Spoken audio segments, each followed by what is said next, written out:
Let's talk about masculinity. Masculinity. Spill some masculinity. I've always had a weird relationship with masculinity and presentation in general. You see, as a kid, I had an affinity towards bright colors and sparkles. I played with My Little Ponies in the bathtub and asked for a Barbie's dream house for his birthday gift, which my parents got me. And in retrospect, for my two Mexican immigrant parents to drop a pretty penny on my 3-story plastic fantasy, it was pretty baller. I was pretty confident in who I was until I went to school. That was a culture shift. I'd come home from school hyperventilating and begging my mom to answer why people hated me. I just didn't get it. It seemed as though the things that felt natural to me were wrong. I was wrong. Now, obvi, that is not the case. The children who did that to me were indoctrinated with old concepts of deep misogyny by parents who didn't know any better and never questioned those aspects about themselves. But for a child, I did what anyone would probably do. I changed. I changed everything about me. I started observing and watching people, asking questions and learning about the things that interested them. I did everything.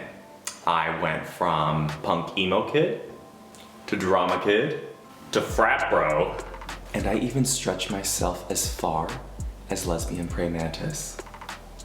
Oh yeah, that was me. Now my healing process didn't really begin until I met Michael. He was a 6'3", thick drip, lip gloss wearing, iron bang, don't mess with me because I will sit on you, bitch, femboy that I met in my theater 1 class. He was so unapologetically himself. He held all the femininity and could care less about what other people thought. Also, he was 6'3" and really strong, and if anyone dared to say anything, his mother had installed him with these hands to throw, to slap a hoe. That's H-E-A-U-X, sex work is cool. He nurtured and loved and portrayed the aspects of myself that I had tucked away and hid from the world because I was ashamed, because I thought they were worth ridicule. Michael loving himself taught me to love myself. So I went in and lived my femme fantasy. I was loud and proud and wore the tightest jeans, and for the first time was able to just unapologetically say, F this, this is who I am, this is what I want to be, and what? Come at me, yeah! That freedom of self-expression, that radical femininity, allowed me to just shed years and years of crap and self-loathing and hatred and shame that I was amassing. Have you ever seen Spirited Away? You know when the river monster goes and has to take a bath and Chihiro uses like every token in the spa? Yeah, that was me, and just had to like let it go in order to let my free spirit out. And as time went by, I realized I naturally didn't fit in that hyper-feminine world, or in the hyper-masculine world. I fit in all of it, you know? I fit in between.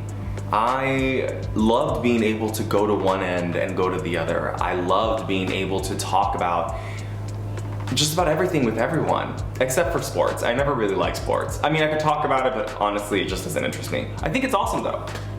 I feel like we all have to go to a gender anonymous meeting, you know, where we deconstruct the concepts of what we deem to be right or wrong for ourselves, and really just allow to let people live their lives. Over the years, I've discovered that it doesn't matter whether you're masc or femme or them. Be like a koi fish and just shine your colors bright. Besos.